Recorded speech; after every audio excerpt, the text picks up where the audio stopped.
Soy Jorge Luzuriaga, soy ecuatoriano, de corazón 100% mexicano. Ya voy 4 años aquí viviendo, entonces estoy muy contento de estar aquí.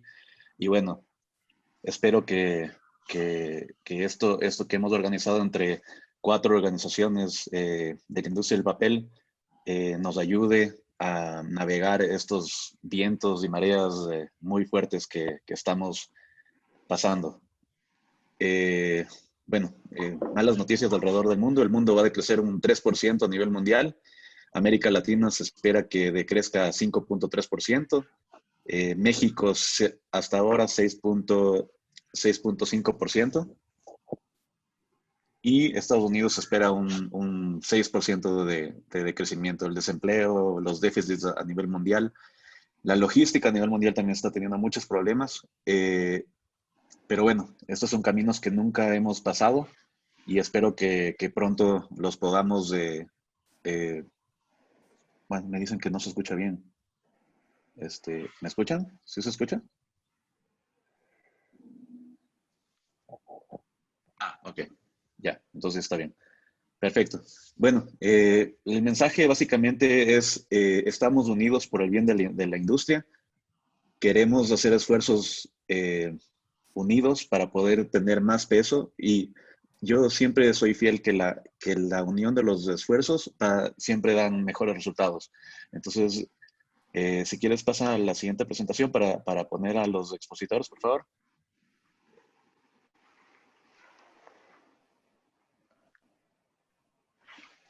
Bueno, tenemos dos panelistas de expertos, cada uno en su rama. Bueno, la agenda va a durar más o menos 1 hora, hora y media, dependiendo de todas las preguntas que tengamos. Queríamos que cada experto dé un pequeño marco y poder tener más preguntas, porque yo estoy seguro que muchas personas van a tener muchas preguntas del tema laboral y del tema tributario. Entonces, yo creo que esto va a ser de mucha ayuda para todos los que estamos aquí presentes. Bueno, Mauricio Martínez es socio de Deloitte, tiene muchísimos años de experiencia, lo conozco personalmente y sé que va a tener muchas respuestas y muchas guías para todos ustedes. Y el segundo es Gerardo Hernández del grupo GERSA, que también lo conozco personalmente y también nos va a ayudar mucho en la parte laboral y fiscal también. Entonces es socio director y bueno, cada uno tiene muchos años de expertise. Perfecto. Entonces, si seguimos con Mauricio, que va a ser la primera exposición, por favor, Mau, sigue adelante. Sí, gracias, Jorge. Buenos días a todos y encantado de estar con ustedes. Vamos a dar un marco teórico general en materia fiscal. Don Gerardo Hernández también es un experto en materia fiscal, así que estaremos haciéndolo un poquito a la limón en comentarios e intervenciones cruzadas, si no tienen ustedes inconveniente. La siguiente, por favor. La plática de hoy está centrada, como ya nos comentó Jorge, no en temas fiscales o laborales genéricos, sino en el contexto de la emergencia sanitaria que hoy domina el marco no solo nacional, sino internacional. La siguiente, por favor.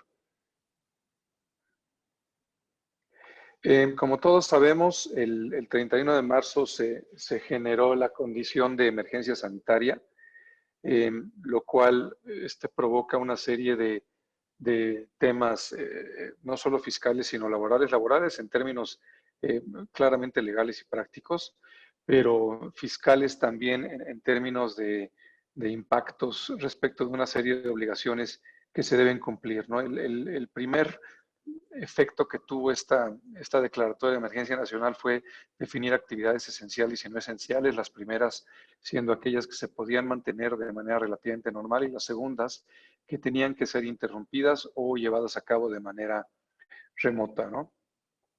La siguiente, por favor. Lo que hizo este decreto fue definir una serie prácticamente a nivel de lista, una serie de actividades que se podían llevar a cabo y luego inclusive se reformó para ciertas actividades respecto de obras de infraestructura llevadas a cabo por el gobierno, que requerían actividades de acero, cemento y vidrio, que originalmente se habían declarado como no esenciales y que debían interrumpirse. Las actividades no esenciales podían continuarse vía remota, siempre que existiera esa posibilidad, ¿no?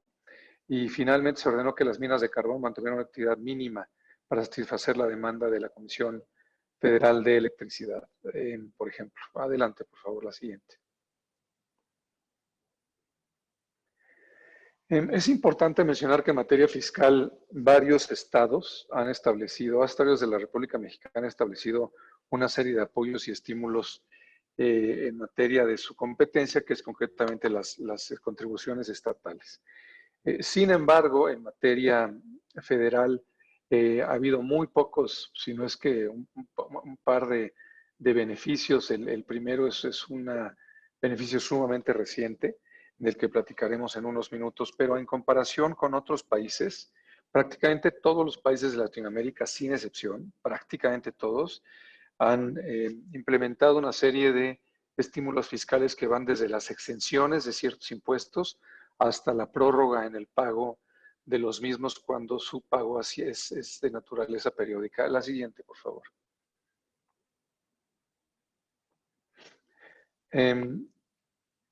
La Comisión Federal de Competencia fijó una postura en términos de la Ley Federal de la Materia, solicitando que no se interrumpan las cadenas de suministro y que de forma artificial se restringa la oferta y encarezca los bienes o servicios durante la emergencia sanitaria. Esto no tiene otro objetivo sino mandar un mensaje al gobierno para que el gobierno no entorpezca las actividades que forman las cadenas naturales de suministro. Esta solicitud ya se hizo inclusive eco por parte de los Estados Unidos y Canadá a nuestro país. Y sobre todo que no se generen situaciones fabricadas artificiales, como lo dice la propia COFESE, para modificar la oferta, es decir, para que no se le limite a los distintos elementos de una cadena de suministro, no se le limite la posibilidad de generar insumos o de prestar servicios, ¿no? Lo que entendemos por lo que ha hecho el gobierno es que esto no se ha logrado. De hecho, las actividades del gobierno pareciera que específicamente han afectado estas cadenas de suministro, decidiendo de manera relativamente arbitraria qué empresas pueden y qué empresas no pueden seguir prestando servicios cuando estas empresas son claramente parte de la cadena de suministro. La siguiente, por favor. Es sumamente reciente que se dio a conocer una de las pocas, unos pocos beneficios o estímulos en materia fiscal, que es la posposición de la fecha de presentación de la declaración de personas físicas. Esto ya no se pudo hacer respecto a las personas morales porque si regresamos, no regresemos la lámina, pero si recordamos cuándo se dio a conocer el decreto de emergencia sanitaria, se dio a conocer prácticamente el día que vencían las declaraciones de personas morales. Esto fue perfectamente medido por parte del gobierno para que las empresas no pudieran cabildear para posponer la declaración anual. Sin embargo, en el caso de las personas físicas, el gobierno tuvo el buen sentido o la buena decisión de sí posponer la presentación de estas declaraciones, cosa que le da a las personas físicas un respiro importante en tema de flujo, ¿no? No hay ningún otro beneficio en términos de personas morales. Recientemente, el secretario de Hacienda dio a conocer beneficios en materia de Infonavit para posponer los pagos de esta contribución social a los patrones. Esto da un respiro pues, relativamente menor a los patrones, pero cualquier cosa que incida en beneficios de flujo de los empresarios, consideramos que es positivo. En general, creemos que el gobierno se ha quedado sumamente corto en comparación no solo a otros gobiernos de otros países, sino en comparación a lo que ha hecho el gobierno mexicano en otras emergencias exactamente iguales o similares a una emergencia sanitaria, en donde en administraciones pasadas se otorgaron exenciones, se otorgaron quitas, se otorgaron prórrogas importantes a contribuciones federales y contribuciones en materia de seguridad social y vivienda. Entonces, desde el punto de vista fiscal, tenemos que trabajar como empresarios para tomar nuestras propias decisiones de eficiencia, concretamente en materia de flujo, ¿no? Ya que el gobierno no lo hará por nosotros. La siguiente, por favor. Em, Finalmente, tenemos algunas láminas rápidas, pero no sé, Gerardo, si quisieras hacer algunos comentarios o iniciar con la parte laboral de una vez respecto de lo que hemos comentado en materia fiscal. Sí, fíjate que me gustaría comentar un poco más sobre estas medidas. Efectivamente, se tiene un contexto bastante claro, claro y claro para el gobierno, muy incierto para el sector empresarial, porque la verdad es que las leyes no estaban realmente preparadas para recibir un impacto de esta manera. Hoy en día los legisladores de nuestro país, híjole, no saben cómo atender desde el punto de vista legal todas las cuestiones laborales, ¿no? Sin embargo, voy a comentar que en tema de subcontratación laboral, pues efectivamente creo que esa práctica por ahí podría ser una herramienta importante como medio de frente, no defensa, frente para todos aquellos empresarios que hoy la tienen su nómina a través de esta figura. Pero vamos a hacer una cosa, mi estimado Mauricio. Si quieres, continuamos con la parte fiscal y ahorita nos adentramos a la parte laboral y creo que va a ser mucho más de mayor empeño, de mayor retribución para todos en el tema del conocimiento. Y nos vamos a ir con temas muy puntuales al término de tu ponencia en cuestiones laborales. Entonces, Bien. continuamos y efectivamente, sí, lamentablemente el gobierno no está generando ningún incentivo fiscal, ningún estímulo. Si bien es cierto en la ley, Mau, o más bien con el decreto que se publicó en febrero, donde prácticamente el estímulo fiscal se queda, o más bien la amnistía fiscal se queda fuera, donde no hay el perdón de los impuestos al gobierno, a los empresarios, híjole, por lo menos que haya un beneficio fiscal o que haya un incentivo fiscal o una ayuda fiscal, pero el gobierno, bajo todas las circunstancias, fíjate que estuvimos hablando como parte de los síndicos del contribuyente y en todas las exposiciones de preguntas y respuestas, el SAT, la verdad es que empezó a apretar y dijo, no va a haber ningún incentivo en tratándose de contribuciones federales, ¿no? Como bien lo puntualizas. Sin embargo, pues tenemos esa premura de saber si el gobierno dobla un poco las manos porque la situación económica del país se está quebrando. Gracias, Gerardo. Sí, hablando de subcontratación, este esquema es un esquema muy utilizado en México, es un esquema muy popular. El gobierno tiene varios años, muchos años, siendo ambivalente al respecto. Hay momentos en los que es sumamente agresivo hacia la subcontratación, hay momentos en que no lo ha sido. Lo cierto es que los últimos años, a partir del sexenio pasado, es un tema que ha estado en el radar de la autoridad, aunque de manera ambivalente, ¿no? La siguiente, por favor. La subcontratación laboral le permite al empresario hacer una serie de economías de escala y sobre todo de manejar una plantilla de personal flexible, que en estas épocas es clave, ¿no?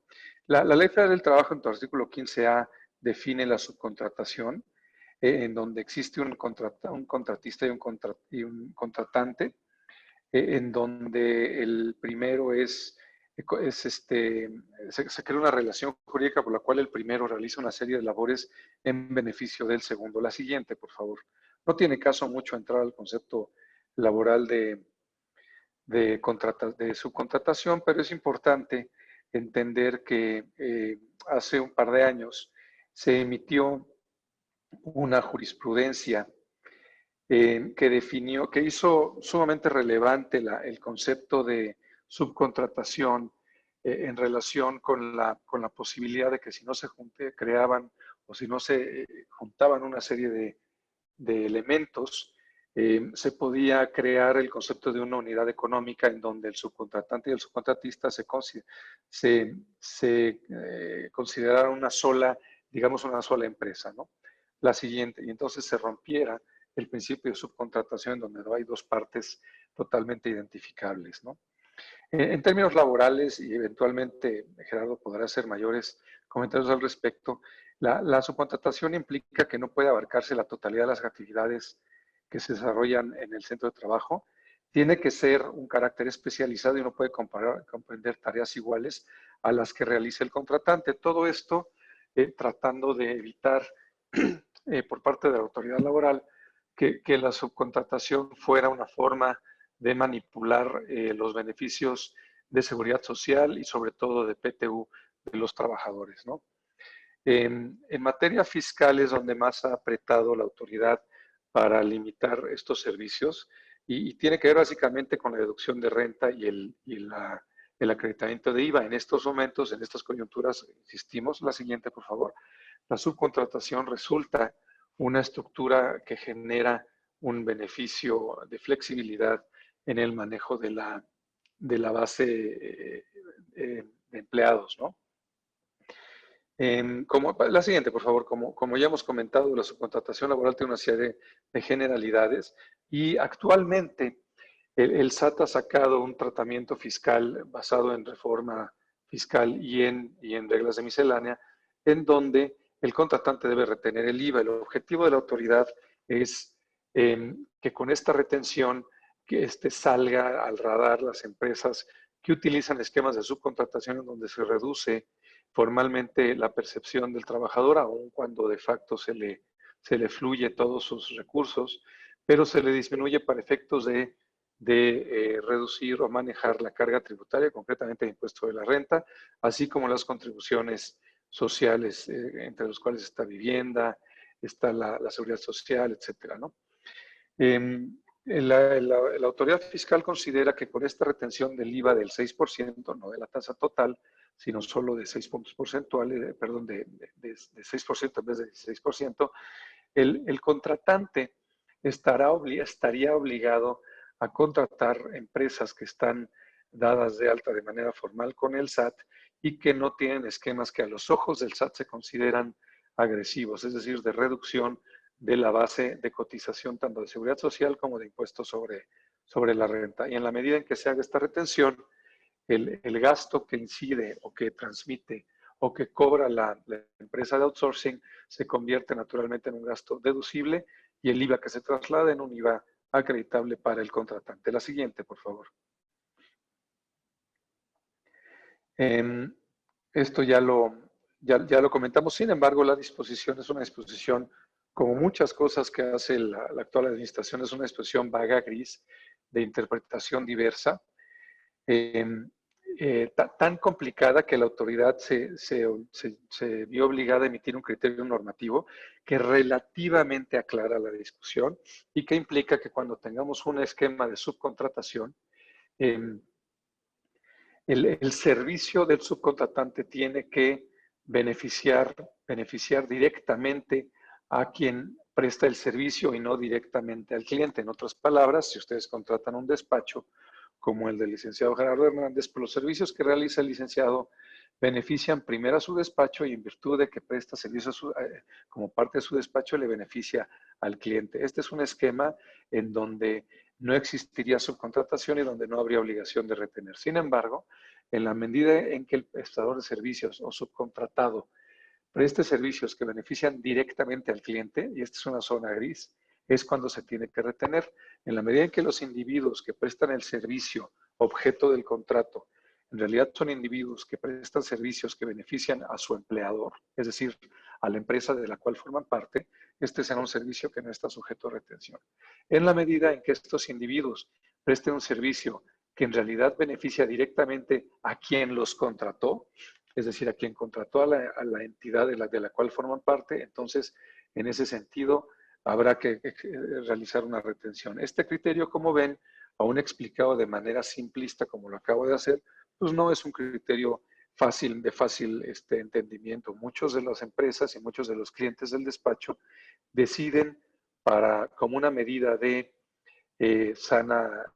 conservadora, de cuidado extremo, retenerle a todos sus prestadores de servicios y proveedores, con lo cual aseguran la deducción de ese gasto y el acreditamiento del IVA que ese prestador de servicio o proveedor realiza. En el caso de nuestra industria, este elemento es relevante porque debemos esperar que nuestros clientes en general nos retengan porque no quieran correr el riesgo de que ese gasto que implica nuestro servicio, sobre todo en la industria en la que nos movemos, sea un servicio que no sea deducible. Me refiero concretamente al servicio de proveeduría de papel, de derivados, de cartón, de productos de cartón, etcétera. Tenemos que estar preparados para que nuestros clientes nos retengan ese IVA, el cual es un impacto para nosotros en materia de flujo, pero nada más. En realidad no genera una contingencia fiscal adicional. La siguiente, por favor. Esto es lo que comentaba.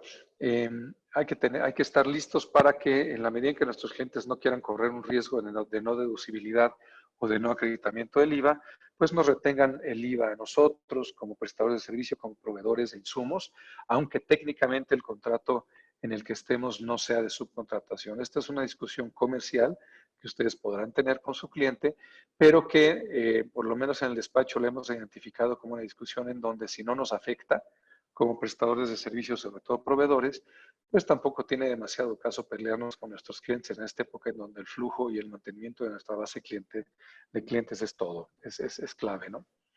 La siguiente, por favor. Mau, Sí. Mau, si quieres, démosle un poquito más rápido. Las conclusiones ya están, No, ya. para que Gerardo y abramos ya el foro para tener más Sí, ya, preguntas, ¿te parece? de hecho ya terminamos y esa era básicamente la conclusión, mi querido Jorge, entonces es muy oportuna Perfecto. tu advertencia, con eso concluimos con mi participación en esta parte. Muchas gracias, muchas gracias. Vamos a abrir las cámaras para que sea un poquito más se pueda ver quién está hablando. Gerardo, vamos a abrir tu cámara y también vamos a abrir la tuya, Mau, para que se pueda ver quién está hablando. Gracias. Perfecto. Sigue, Gerardo, por favor.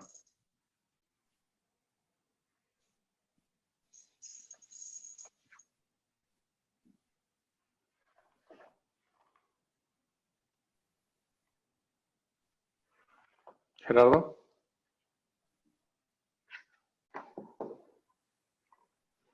Sí. Listo. Ya, perdón, es que no estaba abierto el micrófono. Adelante.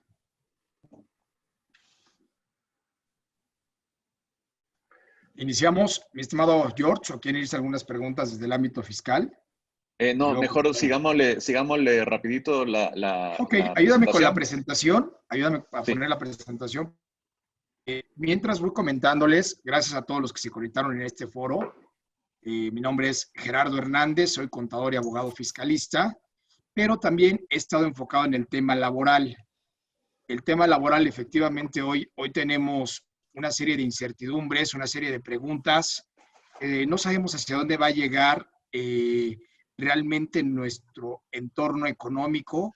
Cada vez vemos que hay despidos de personas, cada vez vemos que hay un recorte en el salario, pero la pregunta es, ¿y lo estoy haciendo de manera legal?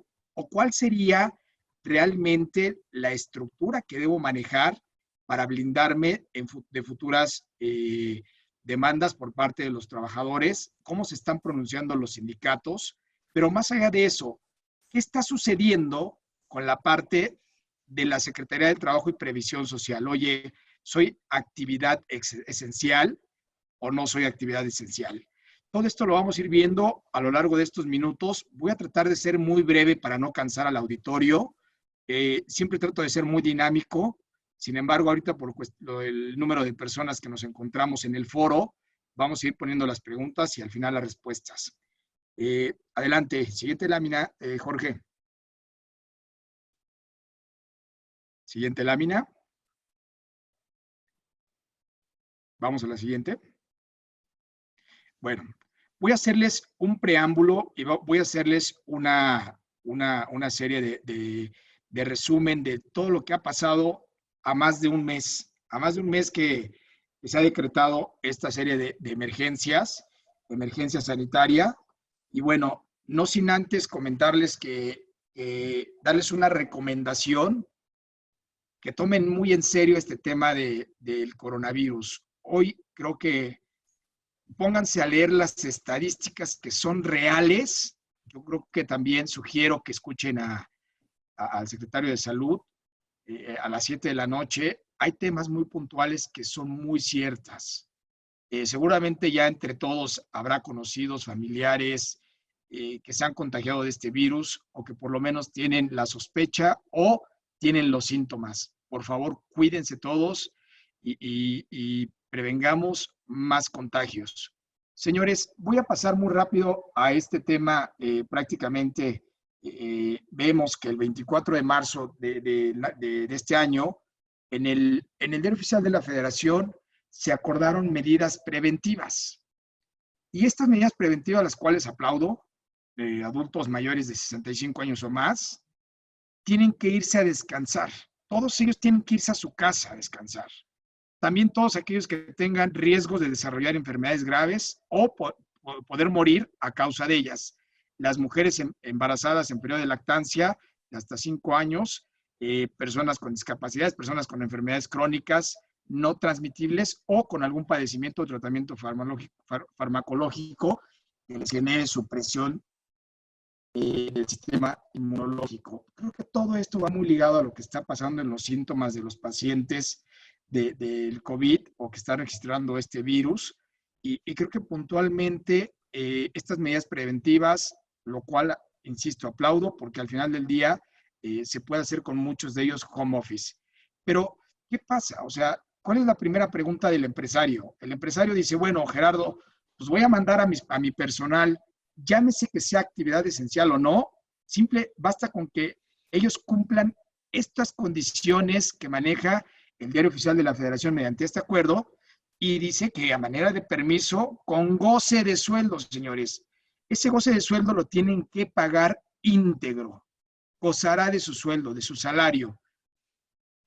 Vinieron muchas preguntas en esos días del 24 de diciembre donde decían, oye, ¿y tengo que pagar el salario íntegro? Bueno, pues si no llegas a un buen convenio de manera particular, porque ninguna ley federal de trabajo manifiesta, ninguna ley local manifiesta que se le puede disminuir el salario al trabajador bajo estas condiciones, salvo las que vamos a comentar más adelante. Sin embargo, en este supuesto especial del 24 de marzo, prácticamente su salario íntegro. Y luego se van a preguntar, bueno, ¿puedo hacer un convenio con ellos? Claro que puedes hacerlo. ¿Me pueden demandar? Efectivamente te pueden demandar si ellos no quieren llevar a cabo este convenio que se firmó. El convenio no los libera de esos derechos adquiridos prácticamente se tienen derivados de que hay una relación laboral y el Ley Federal del Trabajo así lo consagra, ¿no? Entonces, bajo este supuesto, señores, realmente ustedes tendrían que hacer un convenio, el cual se debe de cumplir cabalmente entre las partes, de manera particular. Si algún trabajador dice, yo ya no puedo con lo que me disminuiste de sueldo y te voy a demandar, lo puede hacer una vez que haya junta de conciliación, hasta que en ese momento aperturen, se puede realizar. De momento no hay demandas, no hay nada. Otro tema. Dentro de todo este contexto, la pregunta que se hace el empresario, oye Gerardo, y tengo una obligación de que posteriormente al regreso de los 30 días o 30 de abril, cuando ya tienen que regresar estas personas, ¿qué debo hacer? ¿No? Vamos a la siguiente lámina. Me llevan a la siguiente lámina, Luzu. Dentro de toda esta suspensión de actividades, prácticamente dentro de todos los acuerdos publicados, se da la suspensión temporal de las actividades de sectores públicos, social, privado, donde haya un tráfico de más de 100 personas. En el sector privado también, pues, dicen que va a continuar laborando las empresas en ese entonces, llámese establecimientos mercantiles, que ya ha cambiado un poco la excepción al día de hoy, y bueno, que decía que se mantendrían las condiciones generales de trabajos pactados en la relación laboral, excepto para los que están en el supuesto anterior. Entonces, esta suspensión hasta nuevo aviso de la autoridad sanitaria, estos eventos masivos y congregaciones de más de 100 personas. Dentro del segundo punto, efectivamente hay una suspensión temporal de las actividades de los sectores públicos y efectivamente dentro de esta concentración física, también después lo aclaró, dijo que no sean más de 50 en el establecimiento. Vamos a ir a la siguiente. Esto es como un preámbulo de lo que pasó el día 24 de marzo, porque después de ahí se desencadenan todas las disposiciones federales en materia de Ley Federal del Trabajo. Y entonces vamos a analizar el artículo 42 bis, porque ¿qué decían los empresarios? Oye, Gerardo, ya escuché en todos los foros que una declaratoria de contingencia sanitaria. Y lo que decía el documento del 24 de marzo, básicamente son medidas de prevención. Luego nos vamos a ir al 31 de marzo, que lo vamos a ver en un momento más, que habla de la declaratoria de no una contingencia, sino de una emergencia sanitaria. Hoy es importante que distingan qué es una contingencia y qué es una emergencia, porque en un contexto legal son completamente cosas opuestas. Sin embargo, el artículo 42 bis, en el caso de que las autoridades competentes emitan una declaratoria de contingencia, al día de hoy, señores, no hay ninguna declaratoria de contingencia de manera oficial, de manera legal, por una autoridad sanitaria. No la hay. Y posteriormente, esto aplica al artículo 429 y 427. Del 427 de la Ley Federal del Trabajo, que habla de que son las causas de suspensión temporal de las relaciones de trabajo en una empresa o establecimiento, la suspensión de labores o trabajos, que declare, ojo, la autoridad sanitaria competente en los casos de contingencia sanitaria. Y entre ellos es el presidente, es el sector salud, entre otras. Ellos son los que generan una competencia de autoridad sanitaria competente. Recalquemos, todo lo que se dice en el mañanero del presidente, del secretario de salud, no es nada oficial. Por eso es importante que todo lo que se platique en la televisión, todo lo que se escuche en medios, debe estar de manera oficial en un diario oficial de la Federación, que es el único que genera una circunstancia de situaciones legales para su aprobación y en su caso también se aplique una instrucción de manera legal a todos aquellos ciudadanos, empresarios que les aplique la ley. El artículo 429, en los casos señalados del artículo 427, pues obviamente se van a observar las normas, que si se trata de la fracción séptima, donde el patrón no requiera aprobación o autorización de la Junta de Conciliación y Arbitraje y estará obligado a pagar a sus trabajadores una indemnización equivalente a un día de salario mínimo general vigente por cada día que dure la suspensión. Esto sin que pueda exceder un mes. Traducción muy sencilla.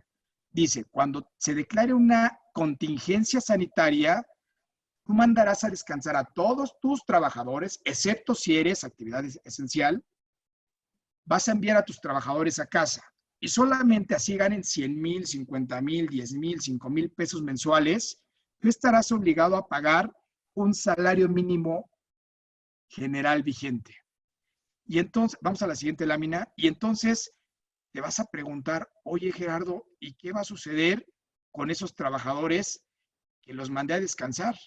Y que ahorita el deadline que tienen es del 30 de abril. Oye, ¿y qué hago, no? O sea, los regreso con salario, con no salario. De entrada yo te diría, ya no hay obligación de regresarlos, ya no hay obligación de pagarles si cumplimos ese supuesto, ¿no? Sin embargo, hay una pronunciación, ojo, no hay declaración todavía. Sin embargo, el artículo 432, donde el patrón tiene la obligación de anunciar con toda oportunidad la fecha de reanudación de los trabajos, tiene que dar aviso al sindicato y también llamará por los medios que sean adecuados a juicio de la Junta de Conciliación y Arbitraje, ¿no? ¿Esto para qué? Para que todos los trabajadores que prestaban sus servicios de la empresa, cuando la suspensión fuese decretada, siempre que se presente dentro del plazo que se fije el mismo patrón, cosa que va a resultar imposible, que no podrá ser menor a 30 días.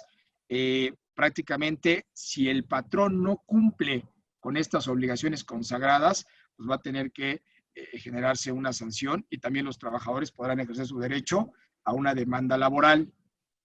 ¿Qué pasa con lo establecido en el artículo del 27, fracción séptima? En esos casos, hablábamos, los trabajadores que se vayan por una contingencia, ellos prácticamente no estarán en este supuesto, ¿no? A reanudar sus labores, estarán obligados a reanudar sus labores en tanto concluya la contingencia. Pero insisto, todo este marco legal que les platico ahorita no opera. Vamos a regresar una lámina antes. No opera porque no existe una declaratoria de contingencia sanitaria. Ojo, lo que ven en color rojo, eso todavía no está. Vamos a ir 2 láminas adelante. Ojo, al día de hoy no existe todavía. Vamos a ir viendo que en algunas, al día de hoy prácticamente, pues el Consejo de Salubridad General pues no ha publicado ninguna declaratoria de contingencia sanitaria a nivel nacional, que es lo que les insisto, ¿no? O sea, el gobierno federal prácticamente no ha justificado la suspensión de actividades laborales con empresas que generen sustancialmente, llámese todas, esta suspensión. Por lo tanto, pues en el caso de que se genere una controversia, en caso de que exista la declaratoria, prácticamente los trabajadores se irán con un salario mínimo de 123 pesos y 185.56 en la norte, ¿no? El año pasado del incremento, bueno, hace 2 años, el incremento de esa manera, como estructura los nuevos salarios mínimos que en caso de la contingencia sanitaria se apliquen. Por otro lado, a ver, ¿me escuchan bien ahí? Parece ser que... Ya te escuchamos bien, pero se cortó un poquito en un momento. A ver, ¿ahí me escuchan? Sí. De acuerdo. Lo que decía es que al día de hoy no hay una declaratoria de contingencia sanitaria y que prácticamente en cuanto se decrete, se publique esta contingencia, estamos obligados a pagar 123.22 de salario mínimo y en la zona norte o frontera norte, quienes estén allá o nos escuchen desde allá, son 185.56. Ojo, no hay que pagar todavía esto. Esperemos a que se dé una declaratoria de contingencia sanitaria. ¿Ok? Hay un tema importante aquí que quiero recalcar, que seguramente varias personas que nos escuchan aquí en el foro son personas que están en diferentes estados, diferentes entidades.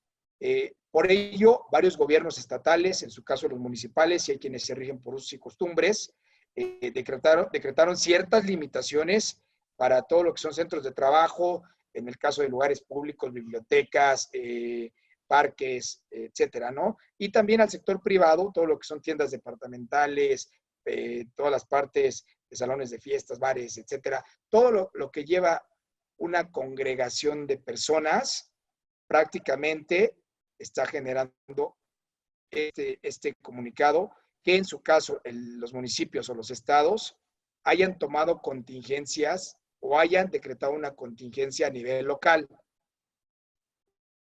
Jerarquía de leyes, hoy la jerarquía de ley por encima de la estatal. Vámonos hacia adelante. Acuérdense que la reina de las leyes aquí en materia laboral es la Ley Federal del Trabajo. Siguiente lámina, mi estimado Jorge, gracias. En el caso de situarse en el supuesto prácticamente, señores, de lo que hace una posible declaratoria de contingencia, prácticamente, ¿qué pasa con los estados, ¿no? O municipios? Ellos podrían encuadrar la causa de fuerza mayor o fortuito. Que el artículo 427 habla de que son causas de suspensión temporal las relaciones de trabajo en una empresa o establecimiento. Ojo, dice la fuerza mayor o el caso fortuito no imputable al trabajador, perdón, no imputable al patrón, o su incapacidad física o mental o su muerte, que produzca como consecuencia necesaria, inmediata y directa la suspensión de trabajos. no está establecido todavía. Perdón que vean tantas letras, una disculpa que vean tantas cosas subrayadas, pero es importante conocer estos puntos esenciales de la Ley Federal del Trabajo. Porque si bien es cierto, para que yo pueda declararme o encuadrarme en la causa de fuerza mayor o caso fortuito, prácticamente es necesario presentar un procedimiento especial previsto en el 892 de la Ley Federal del Trabajo ante la Junta de Conciliación y Arbitraje, y en su caso debo tener la autorización. Pero ¿saben cuál es el problema más grave? Están cerradas todas las juntas de conciliación y no se puede hacer.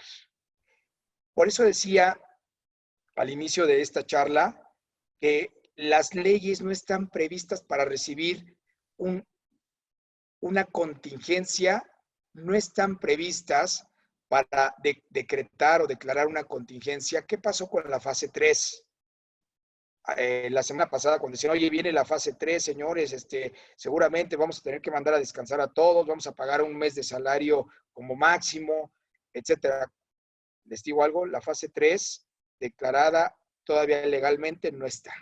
Está declarada por un medio que es la noticia mañanera del presidente de Gatell, como secretario de Salud, entonces, o el encargado de la salud de todo nuestro país, dijo fase 3. Sin embargo, legalmente no hay un documento que diga, hoy estamos en fase 3 y estas son las condiciones laborales en las cuales se declare una contingencia.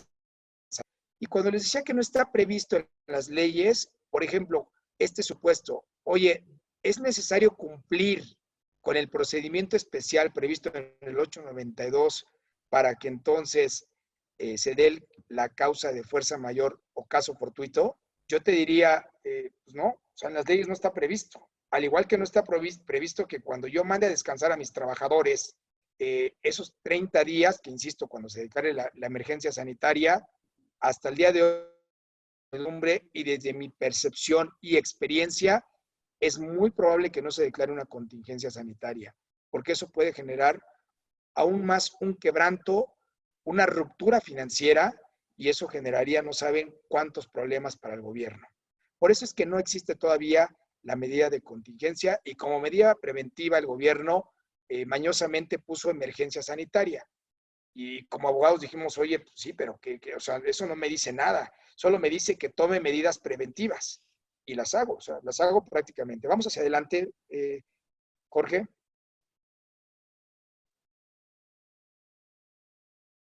En la siguiente lámina.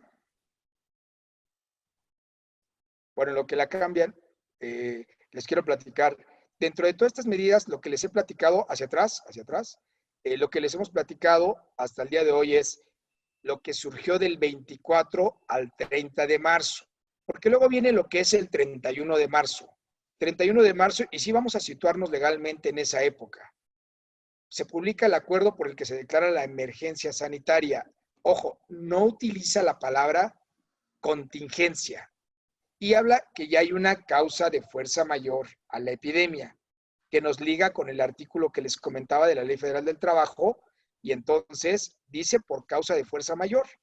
Pero ¿qué hace el gobierno? El gobierno sustancialmente plasma la emergencia sanitaria y que lo hace por fuerza de causa mayor o por causa de fuerza mayor, pero la ley no lo contempla así y te dice, oye, voy a ampliar todo hasta el periodo 30 de abril y ahora sí, vámonos con todas las medidas preventivas para el sector público, privado, social, etcétera, y se declaran actividades esenciales y no esenciales, ¿no? Y hay un marco, no lo quise poner todo, si tuvieran alguna duda con toda honestidad, pueden mandar un mensaje o un correo que les compartirá al final de la charla Jorge, donde nos podrán contactar para revisar si realmente ustedes entran como actividad esencial o no. Y te vas a preguntar, ¿qué diferencia hay entre una actividad esencial y una no esencial?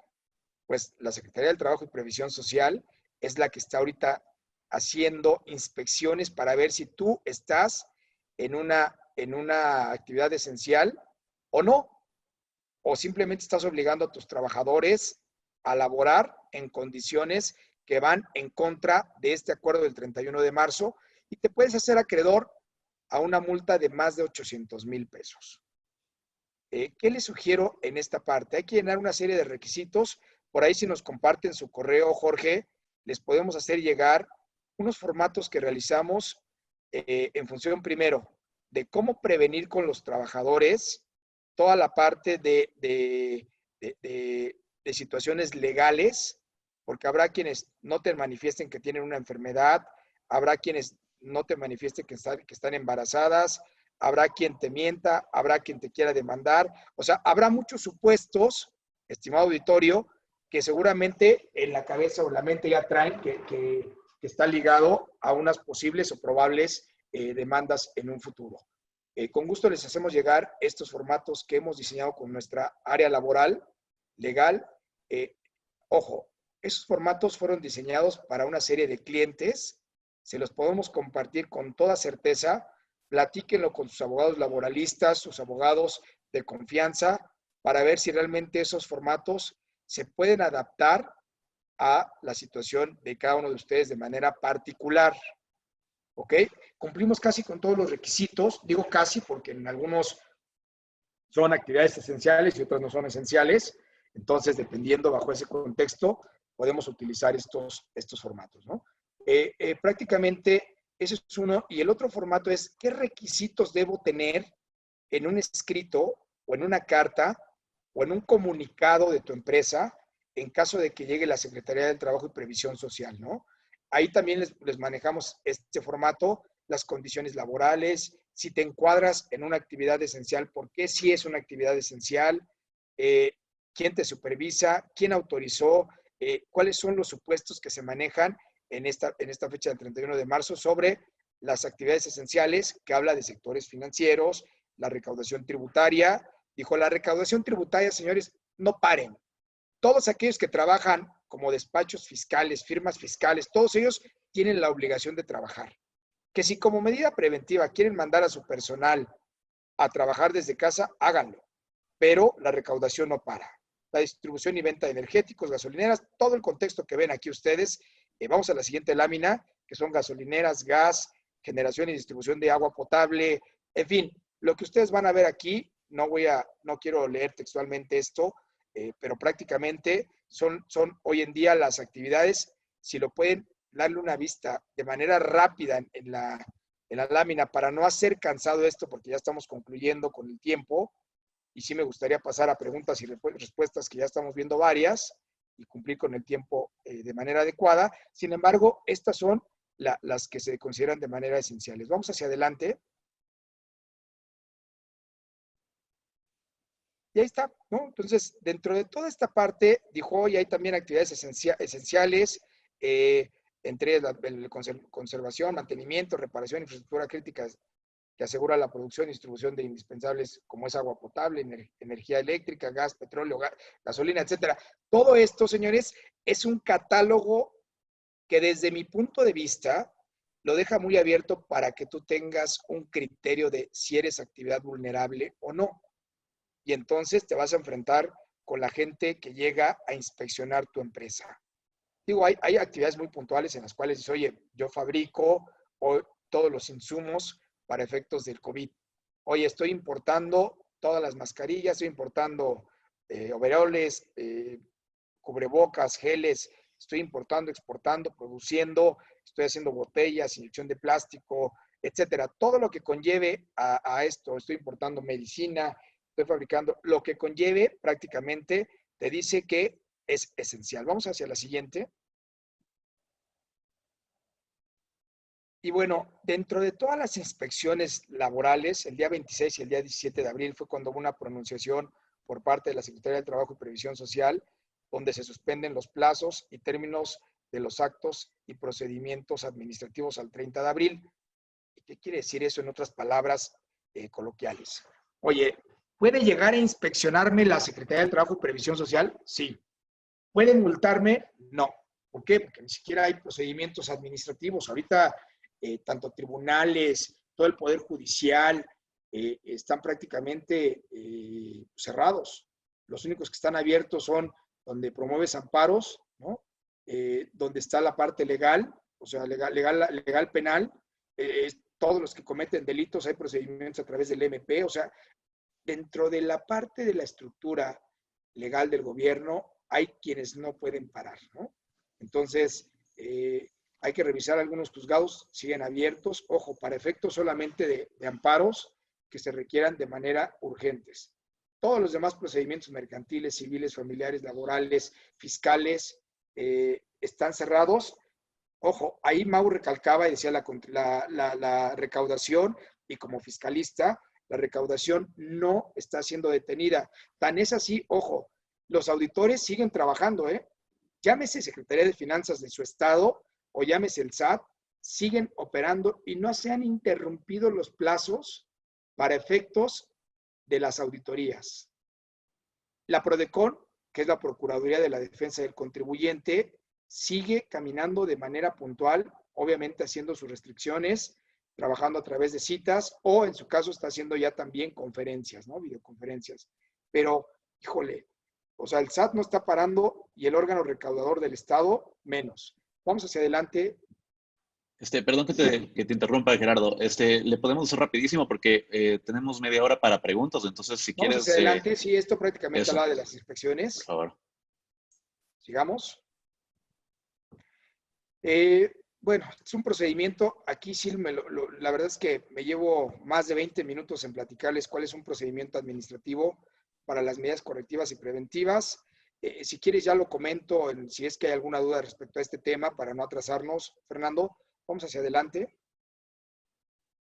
Y vamos, mira, aquí ya faltan solo 2 láminas, prácticamente los efectos laborales a causa de los temas laborales, ¿no? Entonces, por ahora, las relaciones laborales se mantienen en las mismas condiciones, excepto los que ya se encontraron en los grupos que comentamos al inicio, más de 65 años, quienes estén embarazadas, quienes tengan enfermedades crónicas degenerativas, etcétera, ¿no? Ellos están aislados. Hay que conservar el salario al 100%. Eso es lo que manifiesta hoy la ley. Pero, ¿qué pasa con los empresarios que dicen, Gerardo, o les reduzco el sueldo, o pacto con ellos un convenio, o me muero como empresa, ¿no? Prácticamente sí, o sea, sí tendrías que hacerlo de manera extralegal. O sea, no hay un instrumento legal por ahora, al día de hoy, que diga se puede reducir el salario, ¿no? La mayoría, y en su caso todos, están llegando a una negociación de manera pasiva con sus trabajadores, entendiendo la situación actual de la contingencia.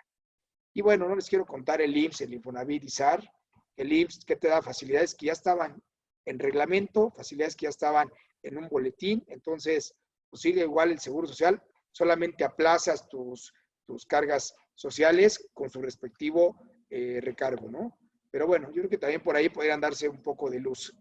Y algo importante, y aquí sí lo manejamos como un truco, como un consejo, como un tip, si tú puedes retrasar cada mes, ponerle 6 faltas en el Seguro Social a todos tus trabajadores, te vas a ahorrar un dineral de IMSS. Ojo, hay que poner 6 días de ausentismo en tu SUA. ¿Para qué? Para que te ahorres 6 días por lo menos, ¿no? Ahora, si me preguntas, oye, ¿y si le bajo el salario diario? Híjole, pues habla con tu outsourcing o tu empresa de subcontratación para que pueda llevar a cabo esta estructura, pero con otra empresa. Digo, ya estoy diciendo temas que van en contra de la ley, pero lamentablemente hoy se está manejando la situación de esa manera. Oye, y si es en mi empresa que tengo a los trabajadores, llévala a cabo, o sea, llévala a cabo y seguramente eso te va a dar para subsistir y ya veremos en un futuro cómo nos defendemos en contra del IMSS, que seguramente nos va a auditar, ¿no? Pero es un tema que hoy tienes que tomar decisiones agresivas para que puedas sobrevivir. Vamos a la siguiente, muy rápido, Jorge. Sí. Me encantaría platicarles más de los temas en casos reales, pero la realidad es que el tiempo nos apremia. Bueno, medidas que puedes utilizar, que muchos ya las tienen, su trabajo a distancia desde casa, estas condiciones de trabajo y salario. Hoy es importante que te reinventes, hoy es importante que tengas una estructura de cuánto me está costando mi nómina, si reduzco 20% y como van las cosas, que seguramente esto no de manera oficial, pero se los puedo decir con certeza, para que vuelva a arrancar todo esto, piensen hasta el mes de agosto. Hasta el mes de agosto, y eso para arrancar, no tener una estabilidad.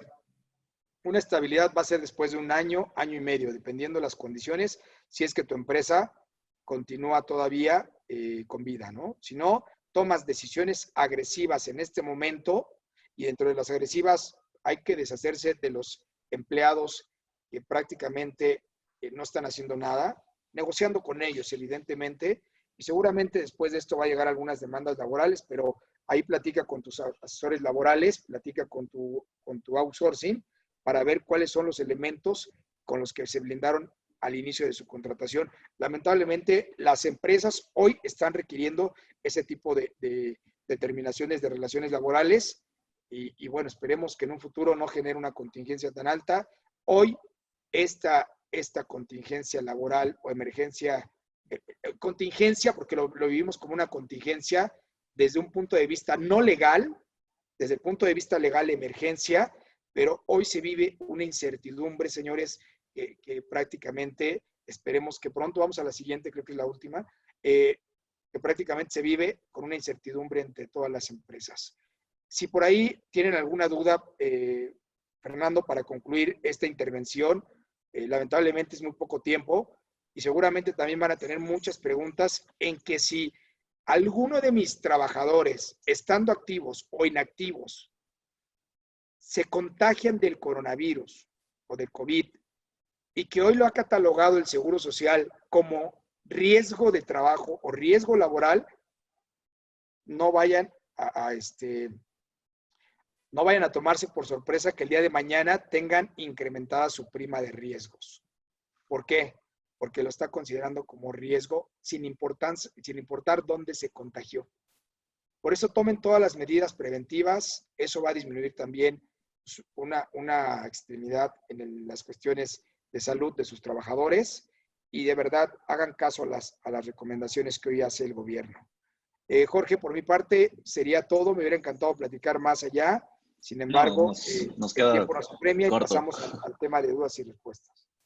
Perfecto. No sé si es que hacemos dos tributarios, dos laborales para como balancear un poco, porque hay muchas preguntas y para balancear. Entonces, empiezo con la primera pregunta de Adrián Hernández. ¿Existe algún tipo de amparo legal para pagar los impuestos hasta el término del ejercicio fiscal? Es decir, omitir pagos provisionales para poder proteger el flujo de la empresa. Si quieres, dale tú, Mau, para... Estás sin tu micrófono.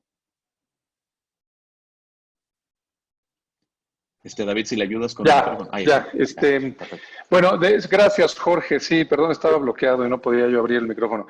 De hecho, sí existe un amparo proyectado para obtener este beneficio, no tanto de los impuestos anuales, sino de los pagos provisionales.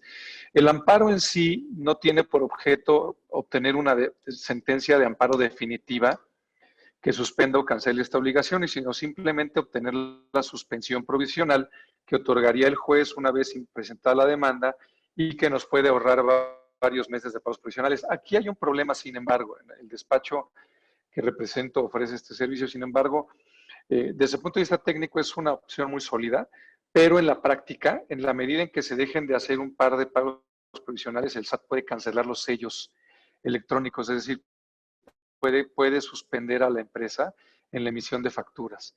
Esta es una parte que se pediría al juez que protegiera a la empresa, pero tampoco sabemos si va a suceder o no. Entonces, el peor escenario es que el juez otorgue la suspensión provisional, el cliente o la empresa no haga los pagos provisionales y al mes llegue el SAT a cancelarle o a suspenderle los sellos digitales o la posibilidad de facturar electrónicamente, lo cual es terrible desde el punto de vista comercial. Entonces, la respuesta concreta es sí hay una vía legal, sin embargo, las implicaciones prácticas pueden hacer que el caldo salga más caro que las albóndigas. Perfecto. Ahora vamos con Julián R.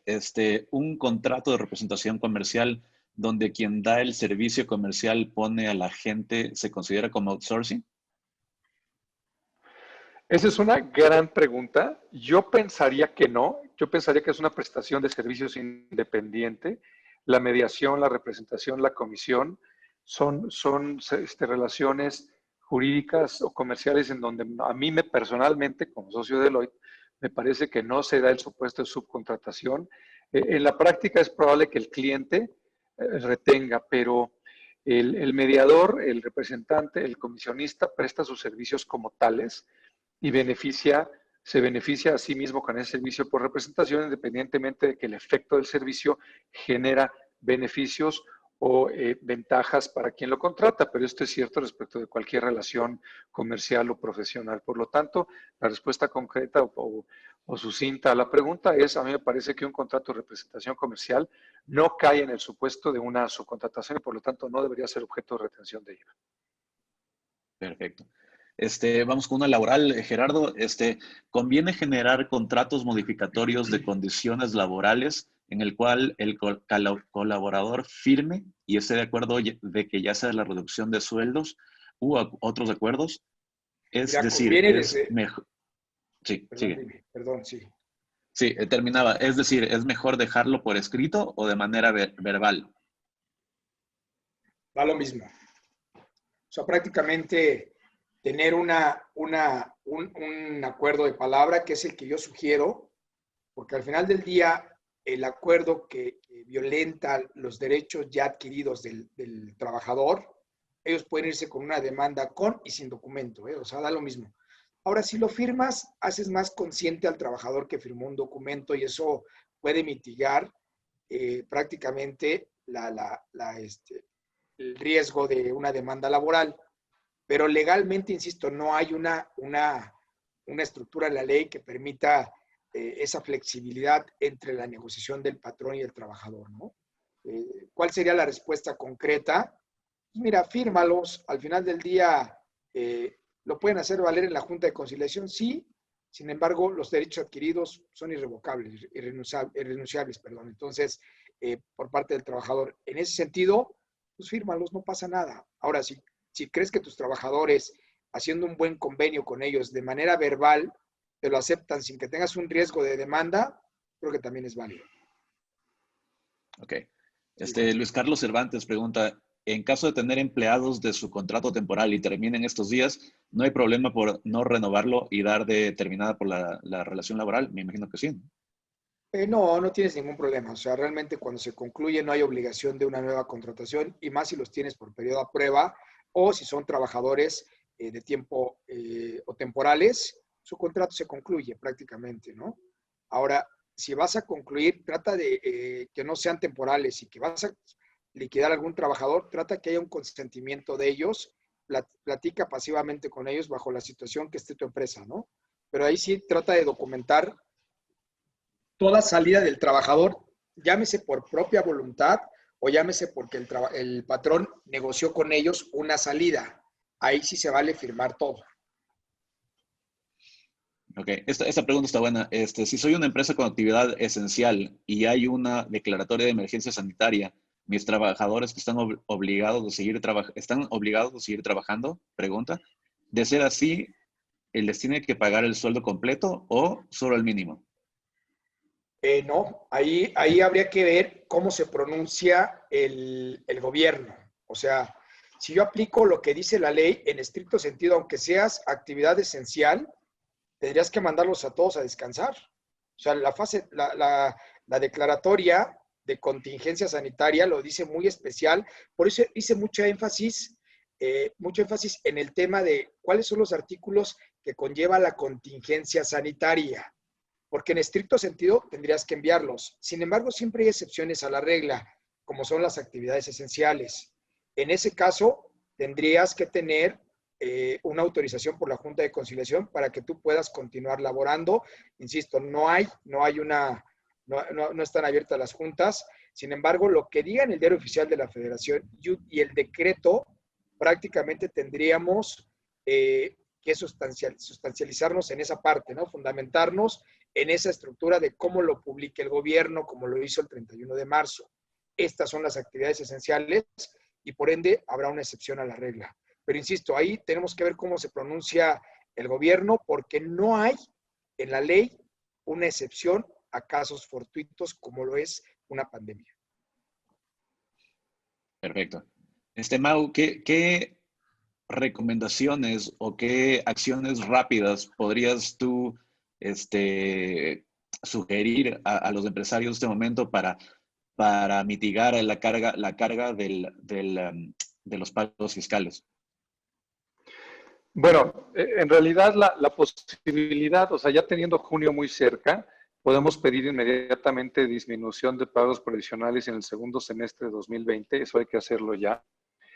En estos pagos provisionales de abril, que se paga en mayo, y de mayo que se paga en junio, el 17 de junio, hay que buscar supuestos en donde podamos disminuir válidamente, siempre válidamente, los ingresos que consideramos que son acumulables, porque, como ustedes saben, los pagos provisionales se calculan sobre los ingresos actuales del mes con el coeficiente de utilidad del año pasado, que es probable que sea mucho mayor al coeficiente que nos debiera aplicar, sobre todo para el primer semestre de 2020. Las soluciones, Jorge, son caso por caso.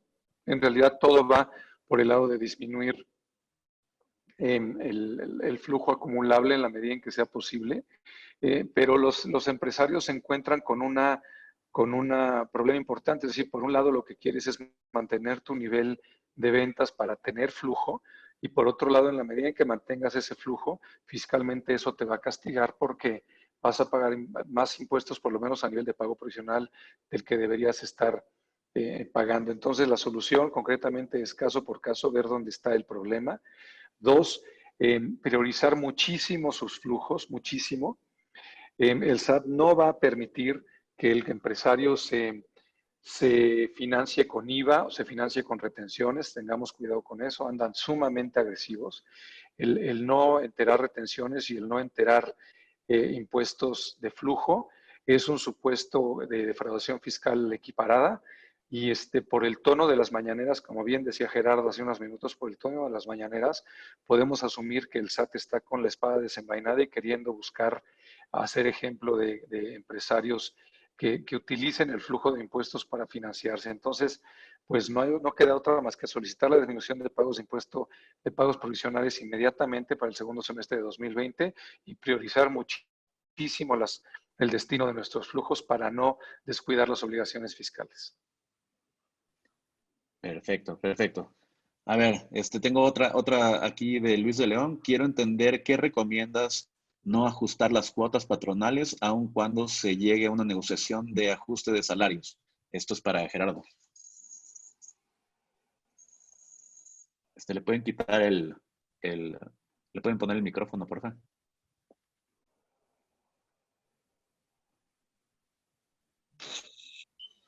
Ahí estás. Ya lo activaron. Fíjate que es una pregunta que nos han hecho muy válida, donde dicen, oye Gerardo, pues ya llegué a un buen acuerdo con la gente pues, de la planta, mi gente de administrativa, todos están conscientes que hoy su jornada también se ha reducido laboral, se ha reducido en temas de actividades, pero también salariales. Y te voy a ser honesto, yo creo que si tú puedes pactar eso con el trabajador, hazlo. O sea, hoy los empresarios bajo esta situación que duele, esta situación que relativamente te sientes desesperado porque no hay una ayuda del gobierno, porque no hay un incentivo, porque no hay nada que ayude al gobierno, lo están haciendo. ¿Qué consecuencias podemos traer? Una revisión y una auditoría por parte del Seguro Social, sí, pero prefiero luchar en la batalla como abogado fiscalista en contra del Seguro Social a que ahorita mate la empresa, ¿no? Y no tenga una supervivencia que pudo haberlo hecho con este recorte salarial y en consecuencia con un impacto del Seguro Social. Creo que es momento de hacerlo. O sea, hoy es momento de que sí puedas levantar la voz a través de estas acciones. Muchos empresarios nos preguntaban, Jorge, oye, ¿y cómo podemos pronunciarnos ante el gobierno? Yo te decía, para que el gobierno te escuche tiene que ser a través de las cámaras, pero las cámaras muchas están dormidas, ¿no? Hoy las cámaras tienen que estar contundentes, propuestas, tienen que llegar algunas propuestas con los legislativos, con el propio ejecutivo. Por ahí la Coparmex son los que estuvieron haciendo una propuesta de mitigación o reducción de impuestos. ¿Y qué dijo el gobierno? No pasa, no pasa, se cabildeó, no, no generas, y prácticamente tampoco hubo una respuesta del gobierno, pero ¿qué pasa si se unen tantas, tanto la CONCAMIN, CONCANACO? Hoy veo que está aquí la Asociación de Industriales y Distribuidores para la Industria Gráfica, está la AME, la Asociación Mexicana de Envases y Embalaje, está Amexicortes, la Asociación Mexicana de Industriales de Cartón Corrugado, la IC, o sea, todos ellos podrían pronunciarse con propuestas. Hoy creo que eso es lo más válido, mi estimado Jorge. Mira, Gerardo, y bueno, también esto lo he vivido yo.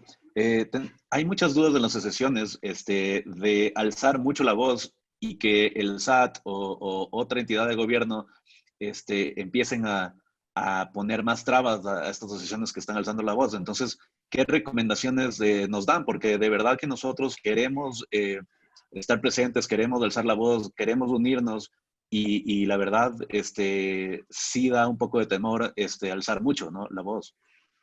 Y lamentablemente varios de los presidentes, y no por decirlo de las cámaras que hoy en día están aquí presentes, pero creo que les faltan asesores que los impulsen verdaderamente a presentar una iniciativa que realmente ayude a mitigar esto. O sea, hoy, como lo decía hace un momento Mauricio, como firmas legales en temas tributarios, pues por un lado legal, tenemos todo el tema para poder presentar un amparo y postergar el pago de las contribuciones. No me refiero a no pagar, a diferir el pago de las contribuciones. Pero ¿cómo se pronuncia el gobierno a través de, por ejemplo, la Secretaría de Hacienda y Crédito Público a través de la Procuraduría Fiscal? Dijo, voy a debatir, no sé si por ahí vieron ustedes que un grupo de abogados de San Luis Potosí promovió este amparo. El amparo en función de aplazar el pago de las contribuciones y la Secretaría de Hacienda a través de la Procuraduría Fiscal dijo, voy a combatirlo. Lo combatieron, al final del día le dieron la razón al SAT o a Hacienda en este caso, y entonces pues, están en revisión en amparo, ¿no? Pero es uno de los puntos que no se vuelve práctico el tema. Por eso levantas la voz a través de las vías legales, pero por las vías prácticas te quedas atado de manos y el empresario dice, entonces, el amparo no sirve de nada, no sirve de nada, ¿no? Entonces, yo creo que hay que tomar medidas agresivas al interior de tu empresa, mi estimado Jorge, estimado auditorio. Mau, ¿tus recomendaciones sobre esto? No, la que señala Gerardo, las vías legales, sobre todo el amparo, es una vía que uno como abogado no puede dejar de confiar y de creer en él, así nos formamos. Lo cierto es que en México el amparo contra disposiciones fiscales es una vía prácticamente muerta. Cuando los clientes lo intentan es simplemente para no perder una potencial diferenciación comercial, es decir, no vas con un cliente, es un amparo contra una reforma fiscal o contra un tratamiento fiscal en particular, no acto de alzate, sino acto legislativo. El empresario te contrata simplemente por el riesgo de que su competencia contrate el servicio, obtenga el amparo y ellos no. Pero lo cierto es que las expectativas de éxito de los amparos contra líderes en materia fiscal ya son muy bajas. Ya la Corte está totalmente supeditada a los intereses del gobierno y más ahora. Por lo que dice Gerardo es cierto, en este país dolorosamente es mejor pedir perdón que pedir permiso. Hay que buscar supuestos de planeación, de eficiencia fiscal y luego ver cómo nos va con el SAT cuando lo descubra, cómo lo liquide, y eso da pie a defensas mucho más eficientes que simplemente intentar amparos. Por el lado de la interlocución con el gobierno, son momentos aciagos. El gobierno considera que cualquier postura distinta a la de ellos es una postura de conspiración, de crítica personal, y por lo tanto es muy difícil para los órganos empresariales y los órganos, ciertamente los foros especializados, tener una adecuada y una sana discusión o interlocución con el gobierno. No hay que dejarlo de hacer, pero ciertamente hay que estar muy pendientes de que este es un gobierno de revanchismo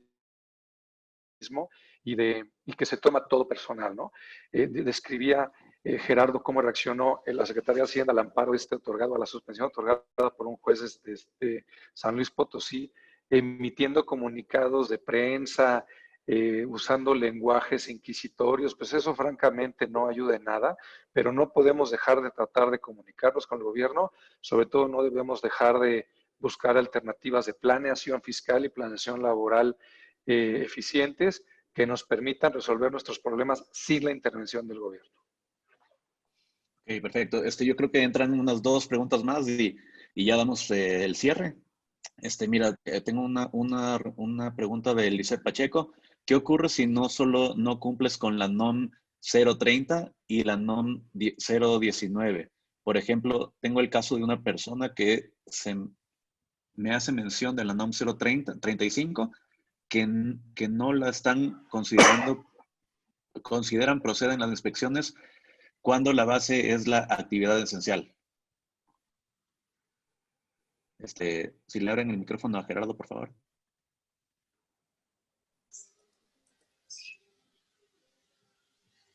Ahí está. Ya está abierto. Mira, realmente hay una obligación, obviamente, de la NOM 35, que habla del estado psicológico de las jornadas, del estado psicológico del trabajador y las condiciones laborales en las que se encuentra desempeñando sus labores. Todas las empresas estaban obligadas a hacer su implementación. Obviamente, creo que podríamos hacer una excepción hoy a las reglas de la NOM 35.